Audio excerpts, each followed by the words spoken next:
This is Stephen Ramsden from Atlanta, Georgia, broadcasting live from the Dominican Republic in the city of Santo Domingo.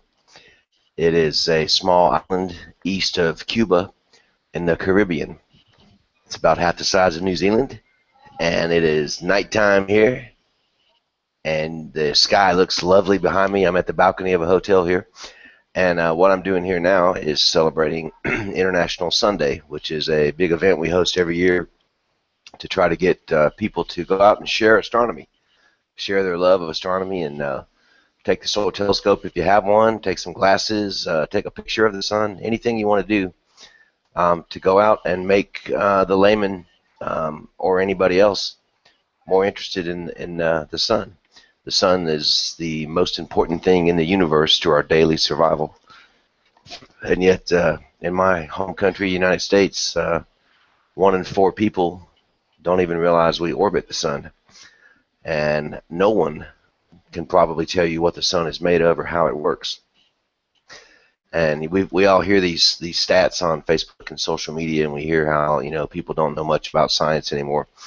Yeah, let's do something about it, and let's get out of the observatory and let's go outside and set up the telescope and show other people, because nothing bad can happen by getting more people involved in our hobby.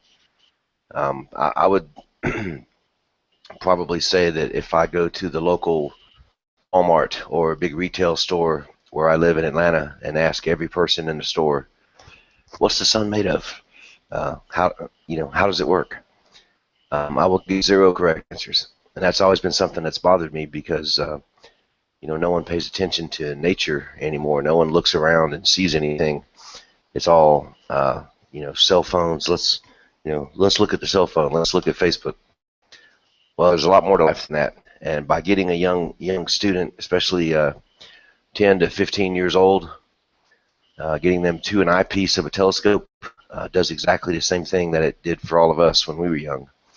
It inspires and it promotes science and gets these students involved in something besides where's my money and what's for dinner, which is all people think about anymore. So we're not going to take any votes on this broadcast to leave the EU. We're not going to talk about Donald Trump. We're not going to discuss politics, religion, any of that garbage. We're going to talk about our love for nature and the way we view it through astronomy. I'd like to invite everyone with a solar telescope or any telescope that's safe to look at the sun to set it up outside tomorrow, anywhere, in front of your house, on your sidewalk, at the local school, anywhere you can. Just set it up. You don't have to learn anything new and wait for people to come by, because when people get to the eyepiece, they drop their walls. They become your friend right away.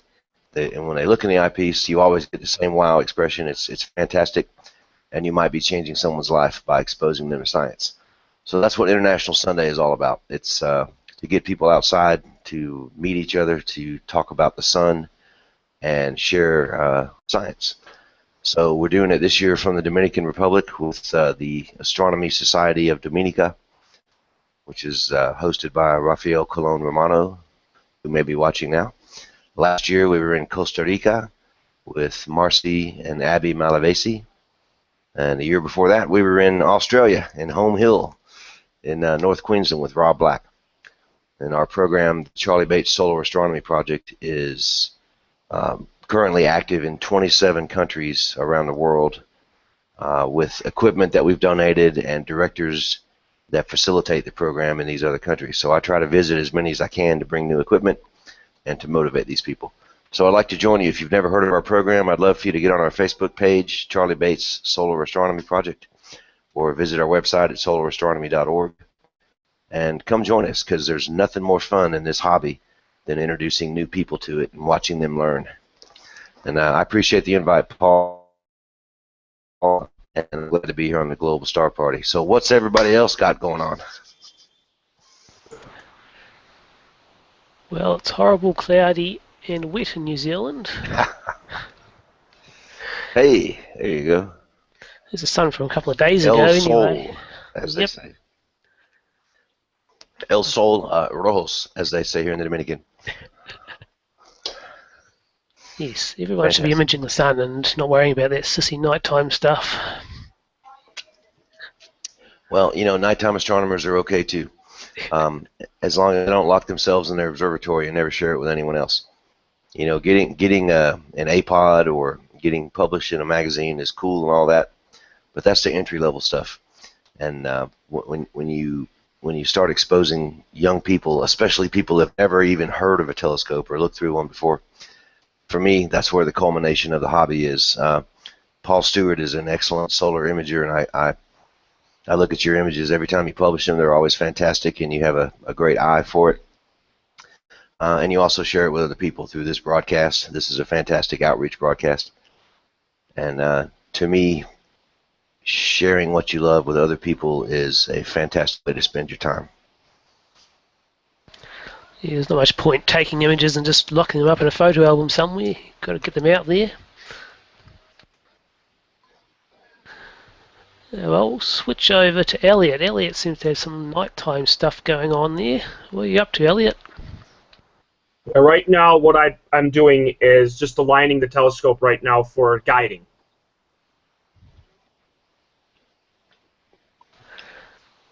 It looks like you've got clear sky there anyway. It's a good start. It's patchy. And where are you, Elliot? I'm in North Tonawanda, New York. Hi. I have our New York director for the Charlie Bates Solar Astronomy Project is here with me in the Dominican Republic, Chris Fernandez, who is a fireman in New York, and he came down on the trip. He came down on the trip with us Nice. for International Sunday. Nice. And we do have a solar guider made by Astro that is quite a bit simpler than PhD or whatever guiding software you're using. And that's pretty common in our hobby as well. Okay. Does not need a computer. It just communicates directly to the mount. Wow.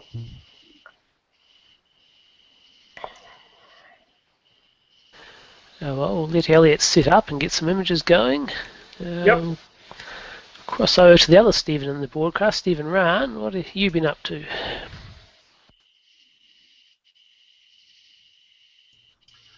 Hi, Paul. How are you guys doing this evening, or today, or whichever you are, I guess? I'm not sure. Can you see a couple of solar images that I've got up here? Yes. Yep. Mercury transit. Yes. Well, I actually live about an hour and a half south of where Stephen Ranson lives. I'm in Macon, Georgia now. Used to live up in the Atlanta area, now down in Macon. And I am a fledgling, I guess, solar imager. I've tried to and have really learned a lot from watching Paul and getting some input from him. And this is an image that was taken recently of the transit of Mercury. And actually, it's two images. And down here in Macon, Georgia, I went to the Museum of Aviation, which is just south of Macon in Warner Robins, Georgia, and set up my telescope. And I used a white light filter with the scope for this. And you can see the two images here. These were taken about 4 hours apart. First image, you can see that Mercury is, a little closer to the center of the sun. And then the last image there was probably just about 30 minutes before the end of the transit, as Mercury was almost off the edge there. The entire transit lasted, I want to say, around 7.5 hours. And we were lucky that we did have mostly clear skies here in central Georgia. I was able to take quite a few images in and out of the clouds, and I just wanted to show how much Mercury had traveled across the face of the sun in those 4 hours there with this image here. Stephen, I go down to the Warner Robins Air Force Base twice a year and do STEM events with NASA down there, and I also routinely go to schools in Macon County and Catoolik and all the surrounding areas. So I'm surprised we haven't run into each other yet. But I was at a school in Macon for my own Mercury transit broadcast. So you're on our. I've seen your photos on our Facebook group page before, right? Yeah, we'll have to hook up sometime. I think you were also at High Falls State Park not too long ago. Is that correct? Yes, I do about 80, 90 schools a year in Georgia and go all around the state. So I'm well familiar with the area you live in. And I also do a lot of birding down there, where I go out and down birds and take photos of them. That's excellent. I was just down there last week at the Piedmont National Forest taking pictures of woodpeckers.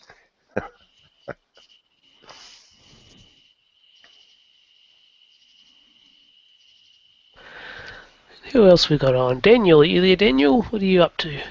I'm here. Can you guys hear me? Ken. Yes, sir. All right. Let me share my screen. I got a couple things going on right now. This is my first time doing a live image or live imaging while you guys are talking. Where in the heck? Screen share. All right. Let's do entire screen. Or actually, yeah, sorry. All right. So right now I am imaging Mars. Let me know when you guys can see that. I got Yes, it. sir. Or if you can. Right now, I'm actually in, like Steven and Steven, I'm actually in around the Atlanta area. I'm a little bit north, on the north side of Atlanta. So right now, Mars is pretty low in the southern sky, and we got some thin, patchy clouds coming through, so it's kind of coming in and out, but I'm trying to do my best here with Mars. But you can see a little bit of the detail on it. Some of the It darker has areas. never looked that good from my driveway in Atlanta. So I'm capturing about. I usually capture about, about 1,000, or I'm sorry, 10,000 frames, and of those 10,000 frames, I'll stack probably 200 to 300 of them, to try to pull out as much detail as I can. I don't know how successful I'll be today, because it's pretty swimmy. It's like looking at it through the bottom of a swimming pool right now. And then maybe in a little bit, once I capture a couple sets of frames from this, I'll switch over to Saturn here in a bit and share that as well. But since Stephen was talking about the sun, let me see. Can you guys see that? And Mercury? Yes. Fantastic. Yeah, that's a composite of. I was lucky enough to be down in St. Augustine for Florida for the Mercury transit, so I pretty much saw the whole thing and put them together there in that composite, so you can see the full path going across the full surface of the sun. And some clouds went in and came and gone, so that's why towards the end there it looks like it shrinks a little bit, but it was just because of the clouds kind of diminishing a little bit of the view of Mercury. And the reason why I don't have first or second, third contact is because I changed lenses so I could zoom in on those events. But this is a pretty nice composite of the entire transit and the path Mercury took across the surface.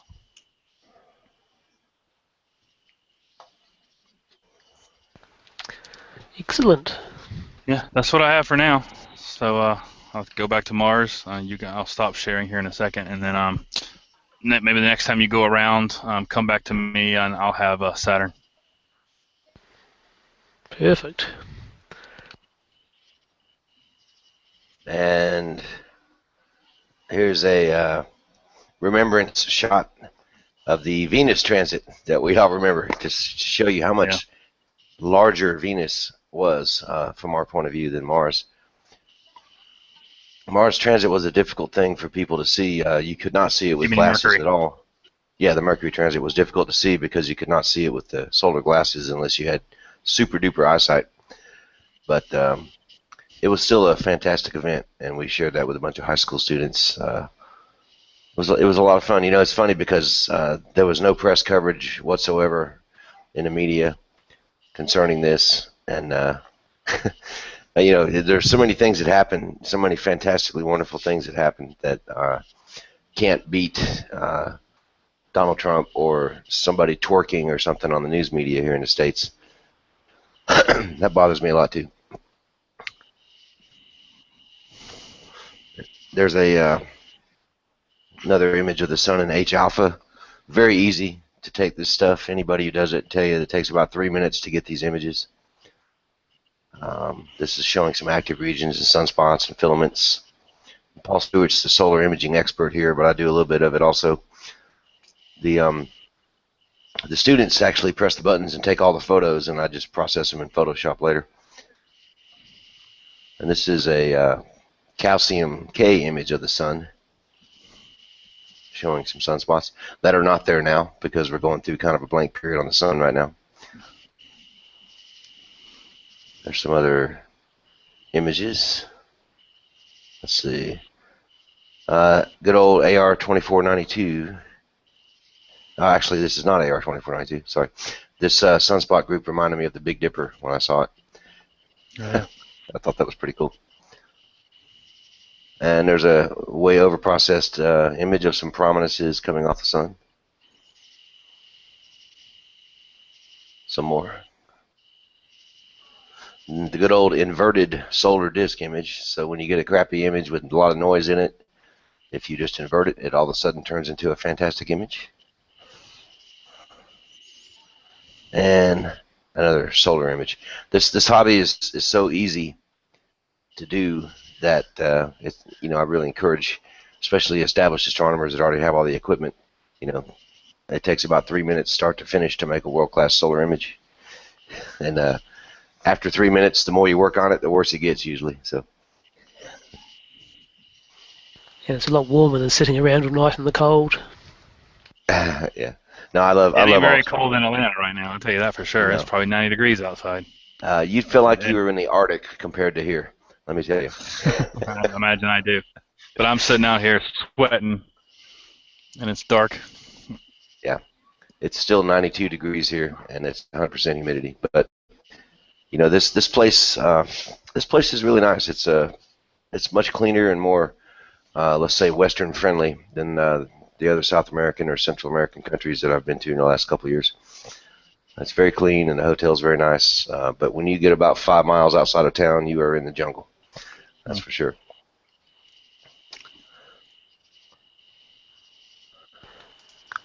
And I'll just show this image, calcium K image of the sun 2 days ago with absolutely no sunspots on it.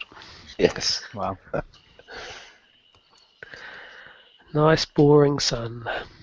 Paul, it's real interesting. When I gave a lecture 2 nights ago at the Dominican National Museum of something, and it was well attended. There were about 300 people there, and a lot of them were astronomers or highly educated people. And I asked if anybody knew what they were looking at, because some of them even had hydrogen alpha and calcium telescopes. And it's amazing to me how few people, even that own the scopes, know what they're actually looking at when they look at these H-alpha or calcium K images. It's a wide open field for education, and it's really fascinating when you realize that you're seeing an emission line from hydrogen atoms in the sun's chromosphere, or you're seeing the ionized calcium emission line when you look at this calcium.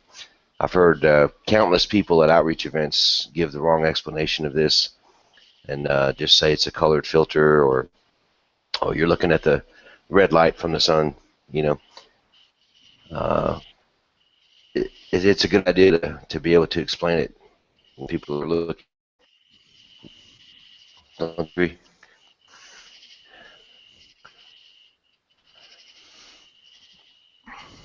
All right, Mr. Stephen Rand, what are you showing us? I'm just showing you me right now. Okay, I'd like to share an image with you guys. This is another hydrogen alpha image. This is from back in early April, and this is my first ever attempt at a hydrogen alpha image. Last year I bought the Lunt 50 millimeter, the smallest solar hydrogen alpha scope that they make, and I also have a small little ASI 120 camera. The problem I was having when I bought the scope was I could not get it to focus properly, and so I contacted the folks at Lunt, and they recommended that I get a slightly different focuser for it. So I did get the other focuser and was able to finally get to focus, and this is probably about I want to say maybe 1,000 or 1,200 frames, and I did stack it in, I believe, Registacks, and did some final tweaking in Photoshop and Lightroom. But this is a first effort of a hydrogen alpha image, and I was lucky that day that there were some nice prominences, filaments off the side there. So I'm pretty pleased as far as a first effort goes with this. I would agree. Um, if I showed you my first solar image, you wouldn't even recognize it as the sun.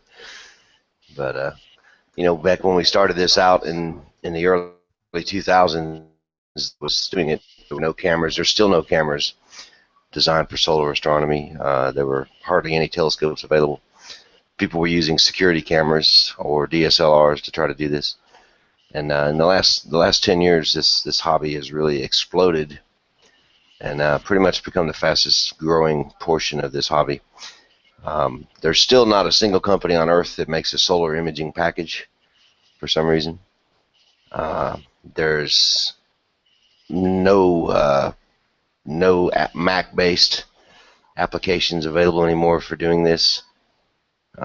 It's really amazing to me that the astronomy vendors out there have not come up with something for this hobby. I use software called Astro IIDC, which was written by a Canadian guy, and he went out of business because he couldn't sell it. Nobody would buy it. And the market for kids under 30, which is where we really need to be concentrating on getting more astronomers. They're all using Macs, and there's when you go to an astronomy club meeting or you talk to an astronomer, every one of them is on a PC, and the thought of having some Mac software just doesn't compute to people. So I think that's if there's any astronomy vendors listening, I think this is a really large untapped market. It's amazing to me that there's not a single company that offers anything in a package deal for imaging the sun. You still have to go out and search the internet and find out what everybody else is using and try to cobble something together from 20 different sources to try to get it to work. Stephen, if you don't mind my asking, what would that package contain? Like, give us just a list of everything that you would recommend to be in that package. It would contain a monochrome camera with a chip size large enough to fit the full disk of the sun in an f5 scope with a frame rate. For full disk imaging, the frame rate doesn't matter really. 3 to 5 frames a second is fine. For close-ups, really it'd be ideal to be about 30 frames a second in a monochrome camera with a chip size large enough for a full disk in a standard solar telescope, which is f5 or f7. Then it would be a capture program that works with the camera seamlessly, so you don't have to know 100 different adjustments and download 40 different drivers to get it to work with your operating system, and then scratch your head for 3 weeks trying to figure out what to do. It would just be a package that you plug the camera in and you open the software and it senses the camera and is ready to capture. It would have gamma control and exposure control. Also, it would have false color ability, so that people that are doing outreach like me, when you're previewing the image on your computer at an outreach event or to the public or to yourself, you can change it from scales of gray to scales of red or scales of green or scales of whatever color you want to use. So you'll have a false colored preview image. So it would capture to higher MOV format. And then the other portion of the software would be a stacking.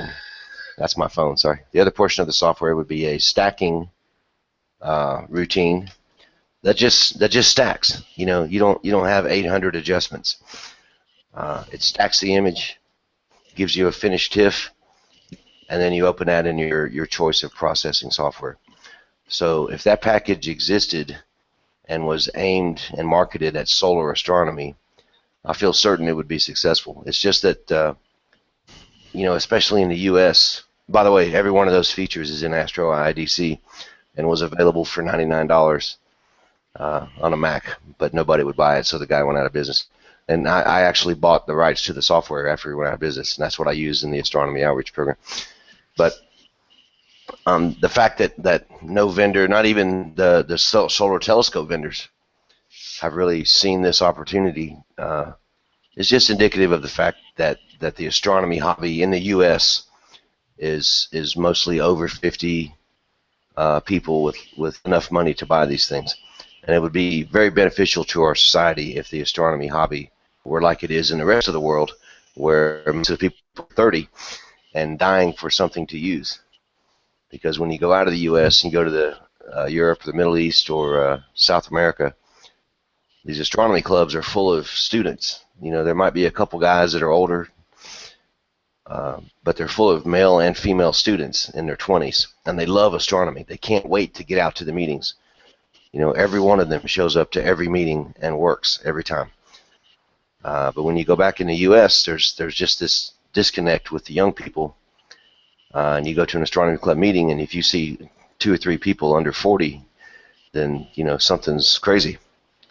So I think a Mac-based application to go along with a Quark or a Lunt 50 or whatever it is to sell would be a good thing, because it's a cool hobby, and Steve and Ron and the other people that are doing this hobby realize that it's fun. They do it during the daytime. You can do it with your kid. You can do it with your friends. It's something that's pretty fun to do. It's just not being marketed, promoted to anyone under 80 in the U.S., which I think is a shame. So that would be what would be in my package. Are you ready to produce that package and market it? Hopefully someone will.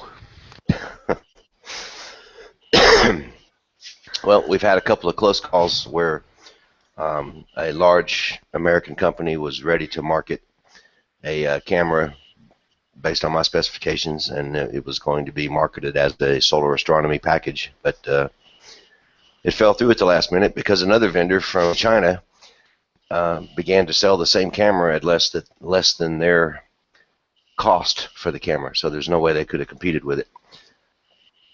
So that was out the window. And then Lunt Solar Systems does sell the DMK camera, which is pretty much the starter camera for everybody doing solar astronomy. And they have a Mac-based capture program that's freeware that a guy in England wrote, and that's available on their website. And of course, the DMK camera comes with its own capture software. But you still have to hobble this together from a bunch of different sources. They kind of leave it up to the buyer to figure out how to use it or where to get the stuff to use it. I just think it would be a good idea to have a box that comes that says, this is the imaging package. Then you open it, and there's some plug-and-play stuff and some software, and you're up in imaging, in a half an hour, rather than taking 2 or 3 months like Stephen did, or all the users on our solar chat forum. It's always a 3 or 4 month process before they can figure out what's going on and how to use it, whereas it used to be a year or 2 process 10 years ago. It really needs to be a half-hour or 2-hour process rather than a 3 or 4 month process, because there's nothing hard about solar imaging. It's very, very simple, and it's a fantastic way to get people into the hobby, because you can go out anytime, anywhere. I can take somebody outside, and within 1 hour, I can have them taking a world-class solar image that's as good as anything out there. It's just a matter of that initial, figuring out what's going on. Where do I turn? Where do I get it? What do I do? And that's why we started the solar chat forum in our program. It's a free forum where the best imagers in the world all there.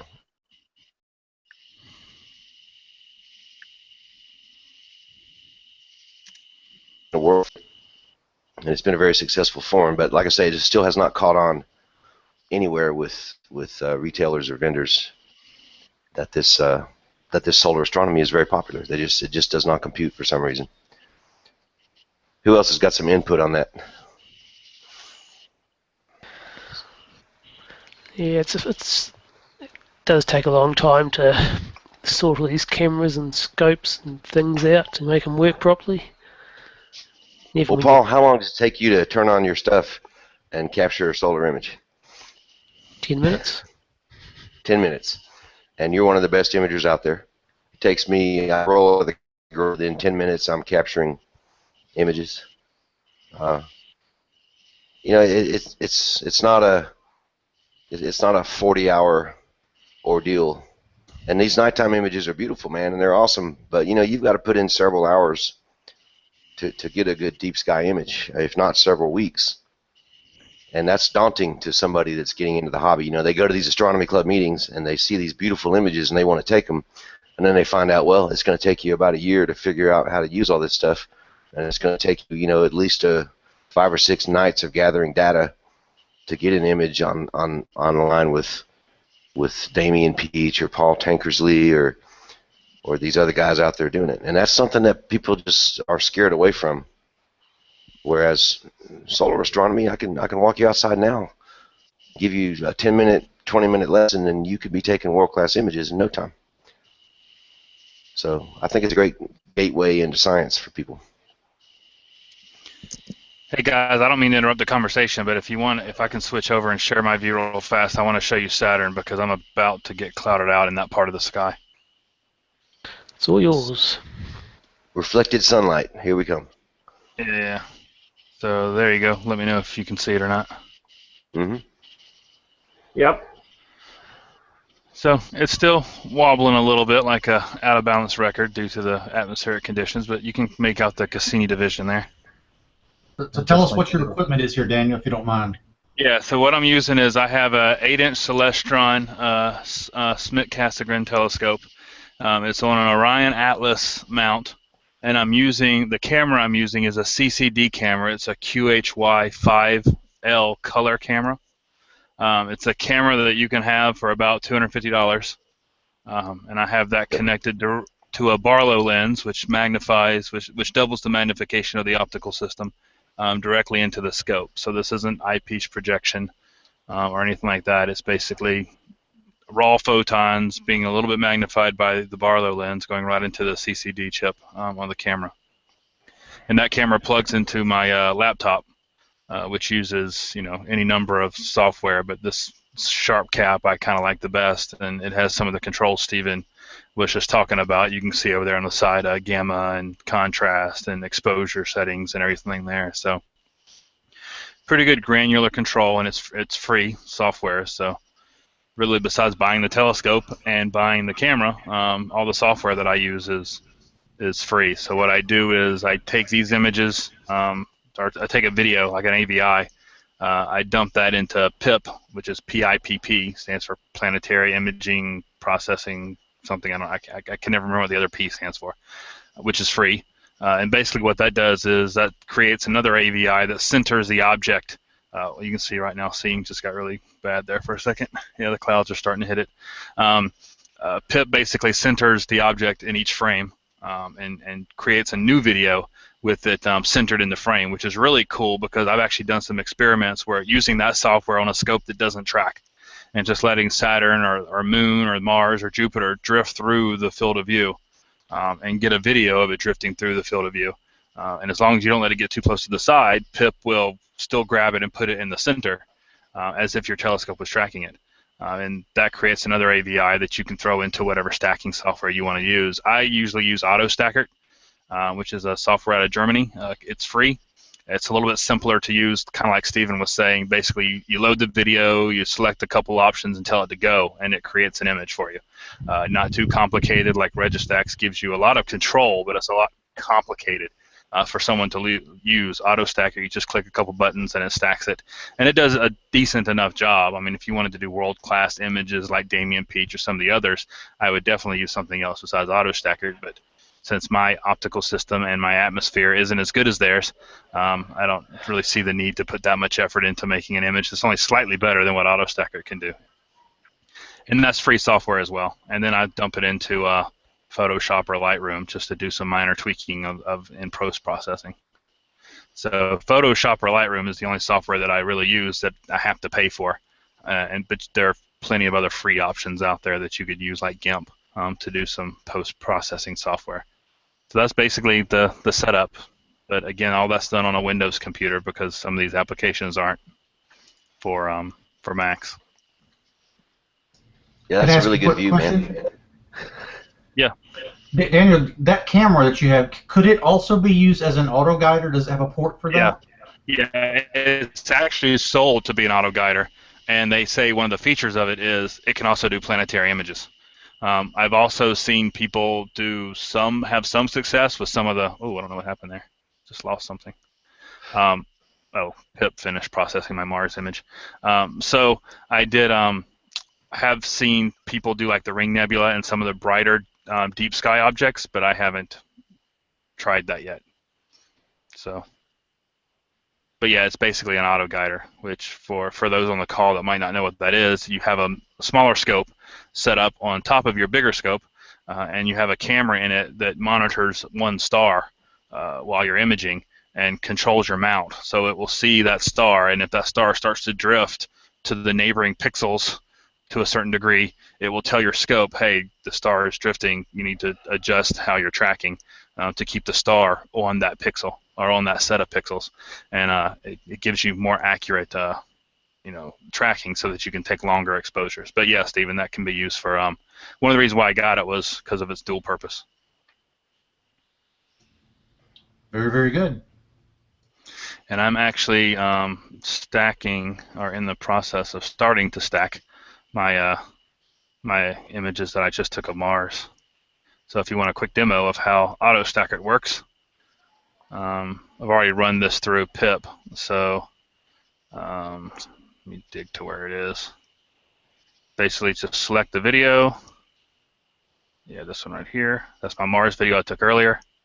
Analyze it. That's probably going to take 30 seconds or so. So I click the Analyze button, then come over here. This is one of the frames of Mars. You click place the auto alignment grid, and it'll pick however many points to auto line on, and then you just click Stack, and it will spit out an image for you.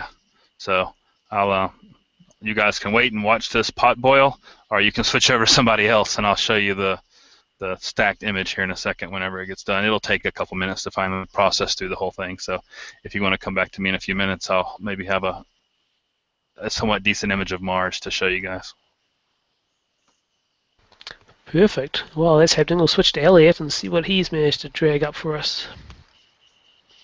Okay. Really not much going on over here. There's a lot of clouds where I'm trying to shoot. I was trying to get the Satyr complex. I was going to try to add to it. I'm actually just processing one of the images I got 2 nights ago of the Eagle.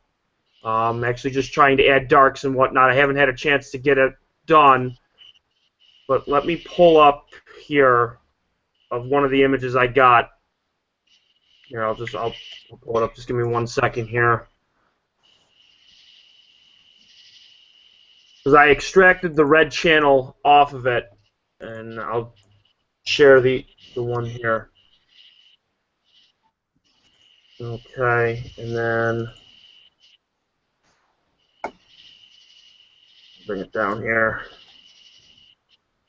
So this is just an 8-minute image from here, from New York, of the Eagle. And I took about 5 or 6 of these. And I'm going to try to stack them as we're doing the actual live event. And then I'm going to show you guys the finalized image. I also tried to get the North American Nebula that later that night, and it didn't work. There's a lot of clouds over the last couple of nights, but I've been trying real hard to get this, as it does look really, really nice.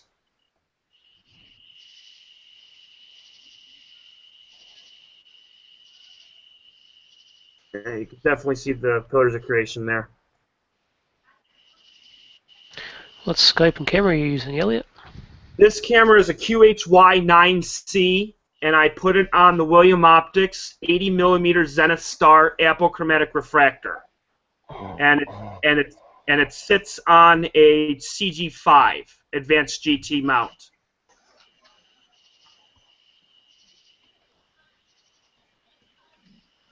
And I can get roughly between 8 to 15 minutes of exposure, depending on haze, clouds, and whatnot, because what I use to align this is I have a polar scope, and I actually use Microsoft LifeCam and attached it to it, so that way, that's what you guys saw when I first started. You can actually circle the reticle, you can actually get Polaris right on that reticle to get it exactly where you need it to be, and on average, I can get it within 0.8 of an arc second of error.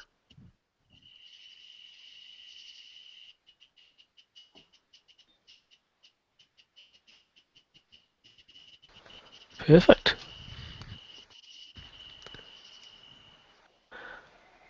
If I can see if I can. I'm going to stack it now, and then I'll just come back to me in about 2 to 3 minutes, and I'll have the stacked image, so that way you guys can take a look at it.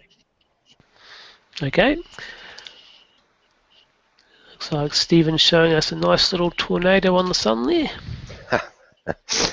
Yeah, that's just a prominence, animated prominence over about 30 minutes, taken with a very simple solar setup and a lot of time. This is probably 60 different movies stacked, and then the images combined into a final movie. And it's everything's always changing. Even now, when you have solar minimum activity, there's always something cool going on in the chromosphere that you can watch, and it's a good hobby.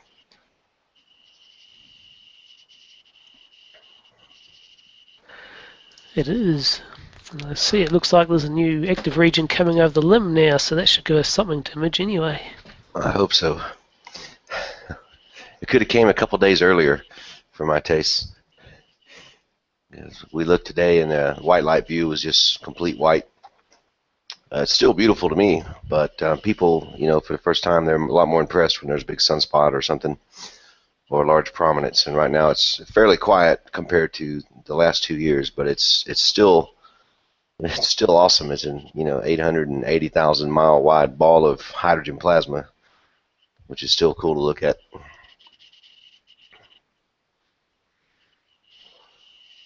So what would you consider the entry-level solar scope? Everyone generally starts with a Coronado PST. Lunt Solar offers a very competitive priced telescope with much better features than the one that Steve and Ron has, the LS50. It's pressure tuned, which gives you more even illumination. Daystar sells a under $1,000 basically eyepiece that you stick in your existing refractor and gives you a fantastic image. Right now, it's going to be somewhere between $600 and $1,000 to get an entry-level hydrogen alpha solar telescope. If you want to look at white light, it doesn't cost anything, hardly $40 or so to get a filter for your existing telescope. And then calcium K is the next step a lot of people take, and that's $1,000 to $1,500 US. And you would add that to your existing refractor also. So it's a bit more expensive than the nighttime scope to start with, but it's about 1/100th the price it was 15 years ago to get a hydrogen alpha solar telescope. I would go with the Lunt LS50 if I wanted to get into solar astronomy.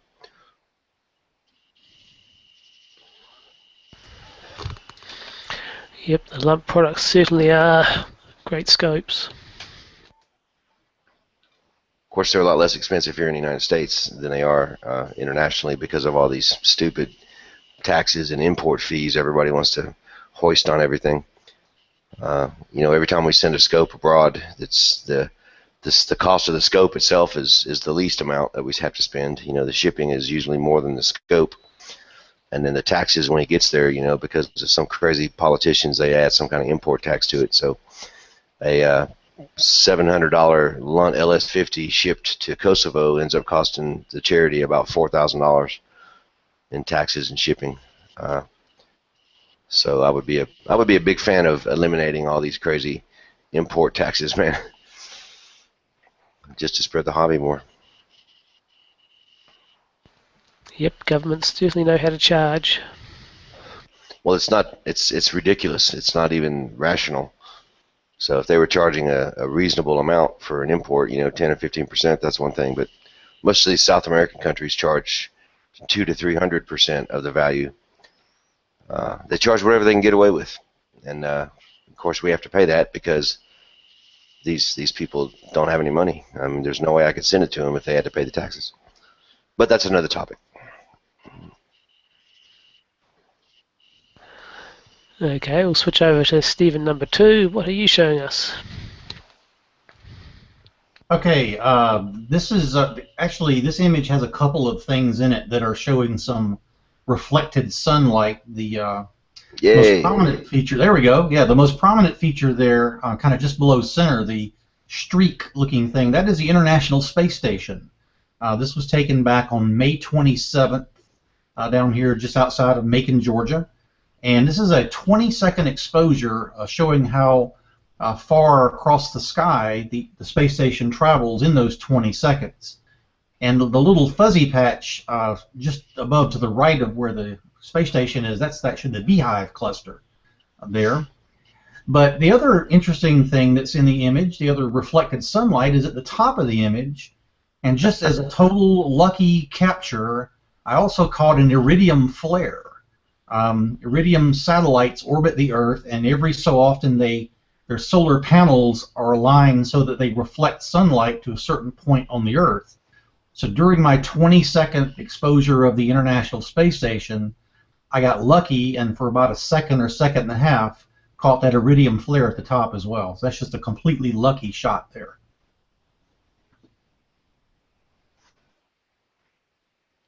Yeah, those are really cool. The iridium flares, and it looks a lot like a meteor trail. And I don't know if people have caught these meteors before or not, but it's really interesting to catch them because they go through a spiral change. I mean, they start, usually on the red end of the spectrum, and as they heat up, they go through the yellow and the green, and they cool back down to red. So if you get a good image of one close up, you can see every color in the spectrum as they heat up and cool back down as they're entering the atmosphere. And this is not astronomy, but you can also see that same thing in a lightning bug's tail, and I know they had those down in Macon fireflies.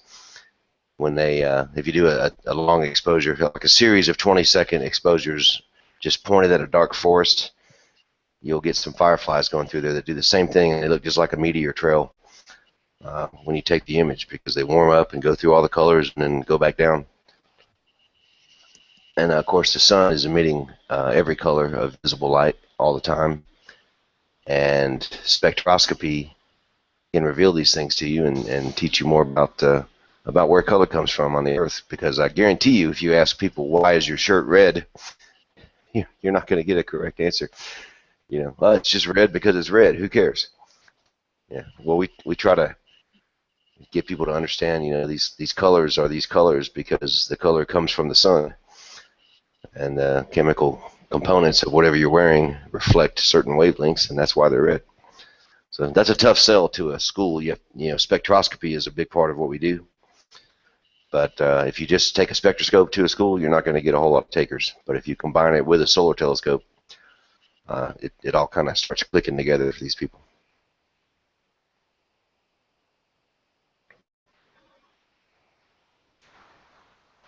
Alrighty. Daniel Elliott, have you got anything new you want to share?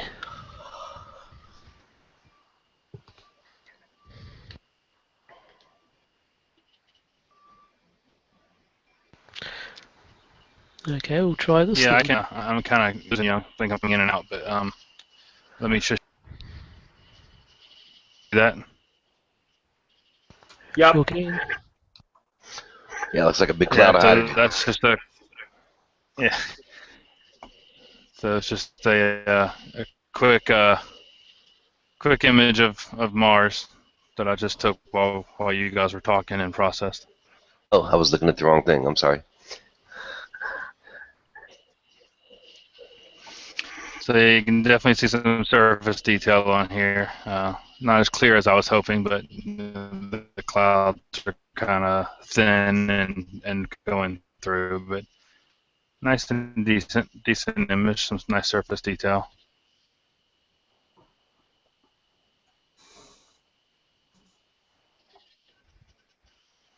Okay, Yeah, there's my Hand it back over to you guys.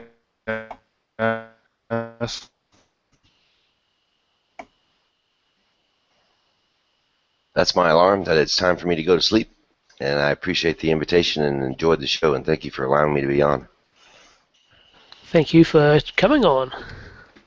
Keep solar imaging, Paul Stewart. You're fantastic, and I appreciate what you do, man. If the clouds would leave me alone, I would. Good night, everybody. Catch you later. Good night. Good night.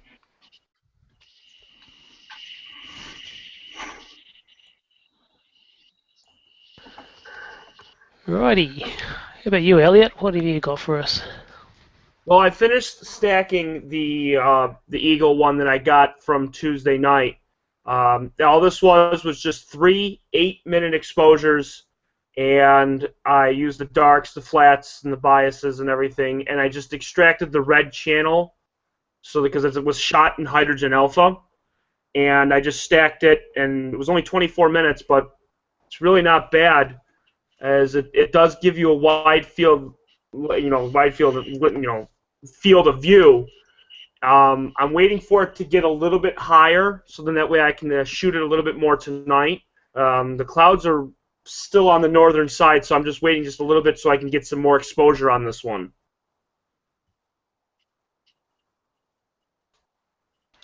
Excellent.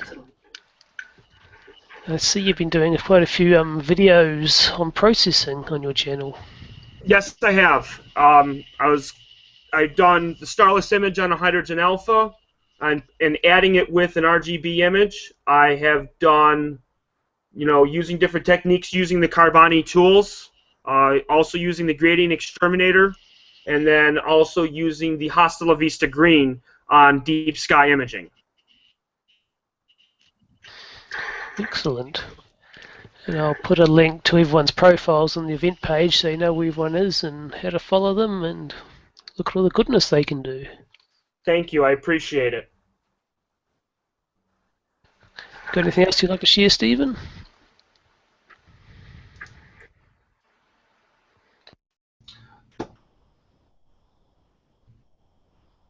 Not right now. Give me just a second. I'll come up with another one. I'll show this image of the sun. It was taken a couple of weeks ago. Just some nice big dark filaments. The filament is just a cooler band of gas in the atmosphere above the sun. It just shows up as a nice dark line. As the other Stephen said, we're going into solar minimum at the moment, so there is basically nothing on the sun at the moment. It's basically just a blank disk, although there is a nice sunspot coming around the edge, which should be here in the next couple of days.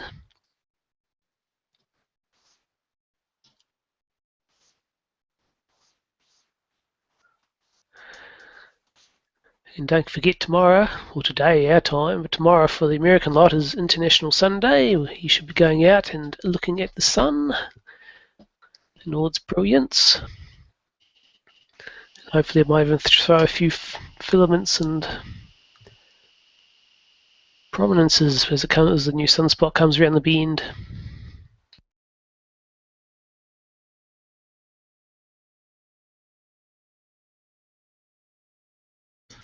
Paul, would you maybe want to show a few images from our Flickr group? I would, but I think I've broken my Flickr group and I can't get to run today.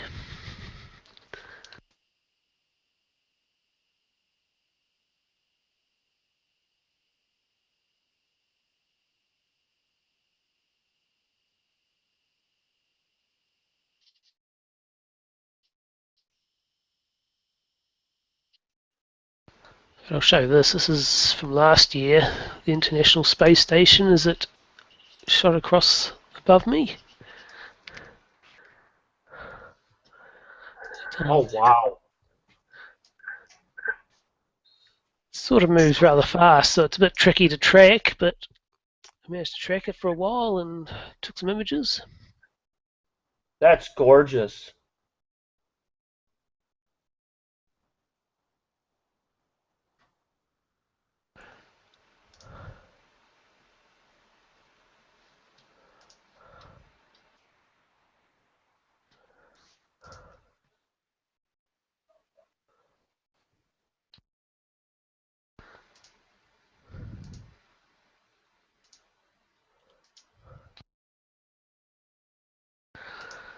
I did have a movie of that, but I can't seem to find it at the moment. But it is pretty nuts trying to track the space station. The scope's going flat out trying to keep up with it.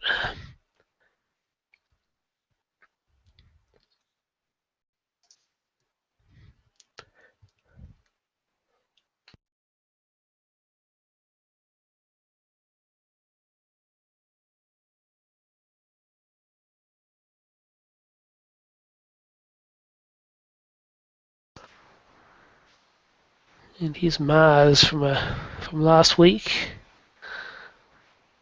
or the week before when it was at opposition. That's detailed. Wow. It was taken with a 12-inch SCT scope, which I'm not running at the moment because it's too big and heavy for sticking out in the dome. So I just bring it out when various planets are in opposition and then put it away again for a while.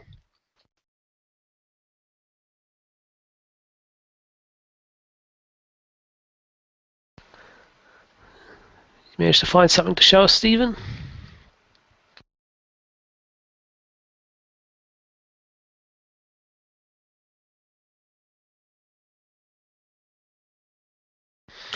But you, Elliot, what are you up to now? Well, right now, I like, hang on, let me just turn on the volume here. There we go. So right now what I'm doing is couple nights previous to that, I took an image of the North American Nebula, and I'm going to stitch this with the Pelican Nebula that I took a couple nights prior to that. As I got, it looks like here, I got 1, 2, 3, 4, 5, 6, 7, 8-minute images, and 1, 2, 3, 4, 5 10-minute images that I'm going to stack now with all my darks and everything, and then I'm going to take that and then stitch it while everyone's talking. I'm going to go through with that and stitch the two together, and hopefully by the end of this episode or whatever, the live view, I should have that done so everybody can take a look at that, because I want to put this into a mosaic. By the end of the summer, I'm going to have the North American Nebula, Pelican, going all the way out to the crescent, all in hydrogen alpha. Excellent.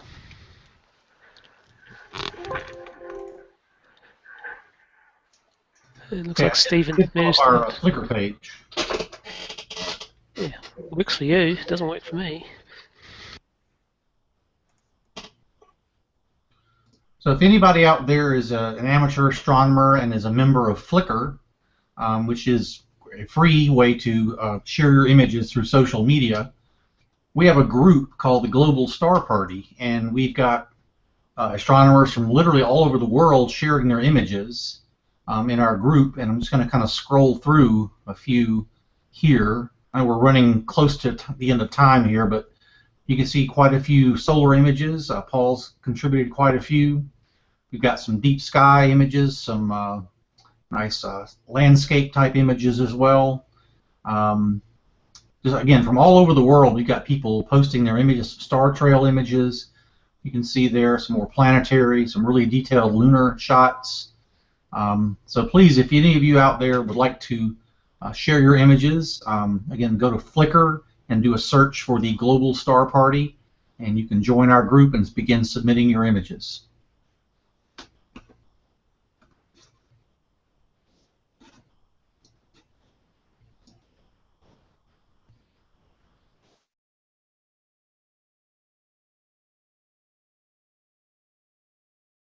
Excellent. And with that, I think we've done our hour, so it's probably time to call it quits for this time. I'd like to thank all our panel for being here, and we'll catch you next time. Goodbye from a sunless International Sunday broadcast.